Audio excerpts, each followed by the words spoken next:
Hello बच्चों, let's read this question. The question says carbyl amine test is performed in alcoholic OH by heating a mixture of option first is chloroform and silver powder, option second is chloroform and a primary amine, option third is an alkyl halide and a primary amine, and option fourth is an alkyl cyanide and a primary amine.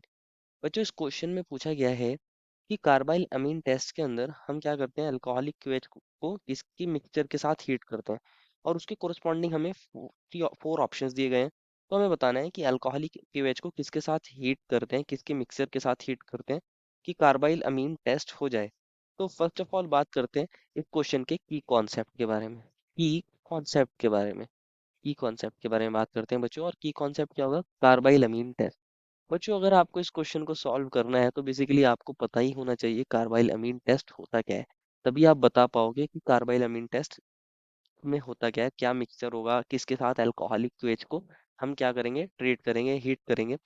तो basically अगर carbyl अमीन test का अगर मैं आपको थोड़ा सा idea दूं तो इसकी हेल्प से आप primary amine, secondary amine and tertiary amine के मिक्सचर को बता सकते हो कि इसमें प्राइमरी अमीन है, सेकेंडरी अमीन है या टर्शियरी अमीन है।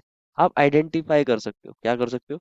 आइडेंटिफाई कर सकते हो, आइडेंटिफाई कर सकते हो, डिस्टिंक्शन कर सकते हो, बेसिकली डिस्टिंग्विश कर सकते हो। डिस्टिंग्विश कर सकते हो किस किस को?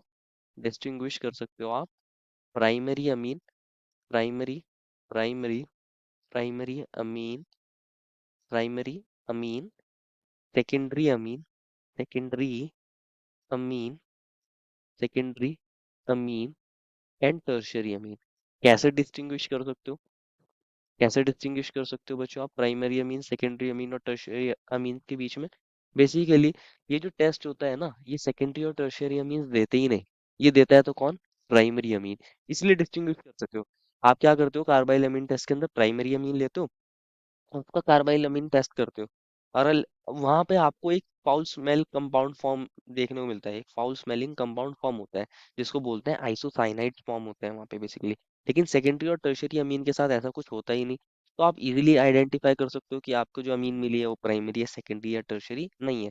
तो अब समझते हैं होता क्या है इसके अंदर। कार्बाइल अमीन टेस्ट के अंदर बच्चों आप प्राइमरी अमीन लेते हो, ये RNH2, ये एक प्राइमरी अमीन है। साथ में बच्चों यहाँ पर हम क्या लेते हैं बच्चों?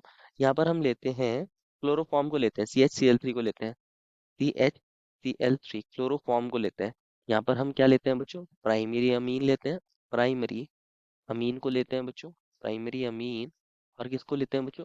क्लोरोफॉर्म, क्लोरोफॉर्म को लेते हैं। और साथ में किसको लेते हैं बच्चों? अल्कोहलिक KOH को, अल्कोहलिक KOH को लेते हैं, हीट करते हैं। तो यहाँ पर कौन फॉर्म होते हैं बच्चों? यहाँ R N triple bond C, और यहाँ पर आप इसको ऐसे लिख सकते हो N पॉजिटिव C पर नेगेटिव। ये कौन है बच्चों? ये आइसोसाइनाइड है। आइसोसाइनाइड्स की यहाँ पर फॉर्मेशन होती है। और आप जानते हो बच्चों इनका ऑर्डर कैसा होता है? फाउल ऑर्डर होता है, जिसकी वजह से इनको आइडेंटिफाई करना इजी हो जाता है। तो कार्बाइल अमीन टेस्ट के अंदर बच्चों आप प्राइमरी अमीन को किसके साथ ट्रीट कराते हो? क्लोरोफॉर्म के साथ, और अल्कोहलिक क्यूएच के साथ हीट करते हो। तो क्या बनता है? आइसोसाइनाइड बनता है। दैट इज प्राइमरी अमीन और क्लोरोफॉर्म का मिक्सचर लेते हैं, प्राइमरी अमीन और क्लोरोफॉर्म का मिक्सचर लेते हैं। इसको आप अपने ऑप्शन में चेक करिए। सेकंड में दे रखा है chloroform and primary amine. First में दिया है क्लोरोफॉर्म के साथ सिल्वर पाउडर, ये तो बच्चे होता ही नहीं यहाँ पे। एल्काइल हैलाइड यहाँ लेते ही नहीं, थर्ड ऑप्शन भी गलत। एल्काइल साइनाइड यहाँ नहीं लेते, क्लोरोफॉर्म और प्राइमरी अमीन लेते हैं। तो फर्स्ट, सेकंड एंड फोर्थ तो गलत हो जाएंगे बच्चों। लेकिन सेकंड, सेकंड जो हमारा ऑप्शन दिया है क्लोरोफॉर्म एंड प्राइमरी अमीन, ये सही हो जाएगा, ये सही हो जाएगा। अगर आप जानना चाहते हो कैसे होता है टेस्ट तो इसको भी समझ लेते हैं। बेसिकली होता क्या है, जब आप प्राइमरी अमीन, क्लोरोफॉर्म और अल्कोहलिक क्यूएच लेते हो तो इसके मैकेनिज्म की बात करते हैं, थोड़ा सा इसके मैकेनिज्म को समझ लेते हैं बच्चों। इसके मैकेनिज्म की बात करते हैं। फर्स्ट स्टेप के अंदर क्या होता है, ये CHCl के अंदर, ये CL3 जो था बच्चों, CHCl3, यहाँ जब हम अल्कोहलिक क्यूएच लेते हैं तो OH नेगेटिव होता है, स्ट्रॉन्ग बेस है बच्चों। ये क्या काम करता है? हाइड्रोजन को abstract करता है। तो यहाँ हाइड्रोजन दोनों इलेक्ट्रॉन लूज करके चला जाता है, यहाँ से H+ लूज हो जाता है। तो यहाँ पर क्या बन जाता है? C, और ये Cl और यहाँ C पर आता है नेगेटिव। अब Cl पर नेगेटिव आया तो क्या होगा? यहाँ से Cl नेगेटिव यहाँ से निकल जाता है, -Cl नेगेटिव। तो यहाँ पर क्या बन जाता है? CCl2। ये होती है डाइक्लोरोकार्बीन, यहाँ पर बनती है डाइक्लोरोकार्बीन एज एन इंटरमीडिएट। अब क्या होता है RNH2 के अंदर? RnH2 के अंदर नाइट्रोजन के पास लोन पेयर होते हैं। और ये जो डाइक्लोरोकार्बीन बनी है बच्चों, ये कैसी होती है? बेसिकली देखने में आपको लग रहा है इसके पास इलेक्ट्रॉन है, लेकिन ये एक्चुअल में इलेक्ट्रॉन डेफिशिएंट होती है। कैसी होती है? Electron deficient. ये इलेक्ट्रोफाइल की तरह काम करती है। तो नाइट्रोजन के लोन पेयर इसके ऊपर अपने इलेक्ट्रॉन्स डोनेट करते हैं, और यहाँ पर फॉर्म होता है इस तरीके से RnH। और आप इसको लिख सकते हो NH, और यहाँ CCl2। और C पर आ गया होगा नेगेटिव चार्ज, N पर आ गया होगा पॉजिटिव। क्या होगा? एन पर पॉजिटिव चार्ज आ जाता है। अब क्या होता है देखने को मिलता है यहाँ पर कुछ इस तरीके से, ये जो नेगेटिव चार्ज आया सी पर, ये हाइड्रोजन जो है, ये नेगेटिव चार्ज यहाँ इस हाइड्रोजन को एब्स्ट्रैक्ट करता है, और ये दोनों इलेक्ट्रॉन नाइट्रोजन पर आ जाते हैं। एक काइंड का यहाँ पर इंटरनल प्रोटॉन ट्रांसफर होता है। और यहाँ पर बन जाता है RnHC। और यहाँ सी से कौन कौन अटैच था बच्चों? कार्बन से दो तो Cl अटैच थे, और एक हाइड्रोजन अटैच हो जाता है इससे। एक हाइड्रोजन ऐसे लिख सकते हो, Cl, और एक हाइड्रोजन आ गया है इसके पास। अब क्या होता है, ओ एच नेगेटिव तो वहाँ है ही, बेस तो वहाँ प्रेजेंट है ही। वो क्या काम करता है? ओ एच नेगेटिव, इस हाइड्रोजन को मैं ऐसे लिख सकता हूँ, ये जो हाइड्रोजन नाइट्रोजन से अटैच था बच्चों, इसको आप ऐसे लिख सकते हो। ये क्या काम करता है? ये जो ओ एच नेगेटिव है, ये बेस है, ये क्या काम करता है? इस हाइड्रोजन को जब एब्स्ट्रैक्ट करता है, इस एच को एब्स्ट्रैक्ट करता है, और ये हाइड्रोजन क्या काम करता है? नाइट्रोजन और हाइड्रोजन के इलेक्ट्रॉन्स यहाँ शिफ्ट हो जाते हैं, और यहाँ से एक Cl नेगेटिव निकल जाता है।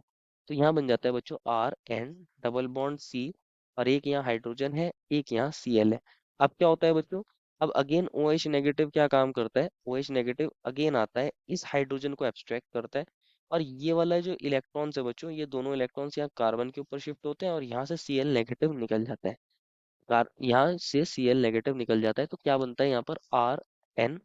और ये डबल बॉन्ड C। यहाँ अगर आप देखोगे, ये दोनों इलेक्ट्रॉन्स कार्बन के ऊपर शिफ्ट हो गए, तो ये इस तरीके से लिख सकते हैं, और Cl नेगेटिव निकल गया था। तो ये बना है। ये अगेन कार्बन, ये कैसा है? ये इलेक्ट्रॉन डेफिशिएंट है। तो नाइट्रोजन के पास क्या होता है? लोन पेयर होते हैं। नाइट्रोजन के पास लोन पेयर होते हैं, वो क्या काम करता है? अपने दोनों इलेक्ट्रॉन्स को यहाँ पर डोनेट करता है, शेयर करता है, बेसिकली कोऑर्डिनेट बॉन्ड बनाता है, और क्या बन जाता है यहाँ पर? RN triple bond C। और क्योंकि सी के ऊपर उसने इलेक्ट्रॉन शेयर करा है, तो इस तरह दिखाते हैं हम, सी पर नेगेटिव, एन पर पॉजिटिव। ऐसे हम लिखते हैं। और यही कौन है बच्चों? यही हमारा आइसोसाइनाइड है। यही आइसोसाइनाइड है। तो कुछ इस तरीके से ये रिएक्शन होती है, और यहाँ आइसोसाइनाइड बनते हैं। प्राइमरी अमीन क्लोरोफॉर्म के मिक्सचर को लेते हैं, अल्कोहलिक फेज के साथ हीट करते हैं, और आइसोसाइनाइड बनते हैं, जिनके फाउल ऑर्डर होता है, जिसकी वजह से उसको आइडेंटिफाई करना इजी हो जाता है। therefore final answer is option number 2। I hope you understood it well, and best of luck.